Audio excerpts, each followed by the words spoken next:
Jako smo ponosni što smo ugostili 4 tima studenata koji su izborili svoje mjesto u hrvatskom finalu natjecanja Business Experience Challenge. Naš regionalni tim osmislio je online igru i natjecanju rješavanju business case-a. Završnica ovog velikog međunarodnog natjecanja održat će se početkom sljedeće godine, a i finalisti iz Hrvatske imat će priliku predstaviti svoje idejno rješenje i boriti se za nagradu od 3000 eura. Zahvaljujemo svim finalistima na sudjelovanju i nadamo se da im je ovo višemjesečno putovanje otvorilo nove perspektive i pogled u svijet biznisa.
Kolege Mateja, Ivan i ja smo kao članovi žirija poslušali naša 4 finalista iz Hrvatske za Case Study Competition. Jako smo zadovoljni sa prezentacijama i sa trudom koji se čini da su uložili u cijelu priču. Dali smo im sa naše strane nekakve pointere, odnosno feedback za nastavak dalje, koji nam se činio primjerenim. To je većinom išlo u istom smjeru, a to je da se probaju više staviti u cipele konzultanata, a da manje razmišljaju kao studenti. Ali sve u svemu, eto, kao što sam rekao, jako smo zadovoljni i želimo puno sreće pobjedniku u međunarodnom finalu i nadamo se da će dobro proći.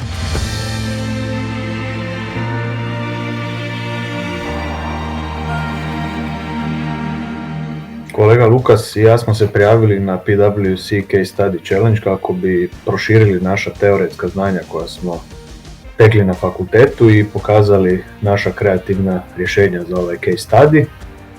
Smatramo da je case study bio opširan i zahtjevan i veselimo se pokazati što smo napravili sucima u finalu. Nadamo se da će naši budući poslodavci prepoznati naš trud i da će PwC case study biti važan dio našeg poslovnog napretka. Na prijavu na PwC Business Experience Challenge potaknula me želja za osobnim napretkom i želja za okušenju u izazovima s kojima se do sada trenutno nisam još susreo, izazovima koji su puno napredniji od onih koje nudi fakultetsko obrazovanje. Najveći izazov do sada je upravo u ovom samom natjecanju bila izrada case studija koji je poprilično težak i poprilično drugačiji, te za njegovu izradu treba više praktičnog znanja, puno manje teorijskog, a upravo se na teorijskom znanju na našem fakultetu i najviše i fokusira. Sve što smo naučili će sigurno pomoći u daljnjem, ne samo u daljnjem školovanju, već i u karijeri, te pretpostavljam da će nam pružiti veću priliku pred poslodavcima upravo zbog tih svih znanja koje smo naučili.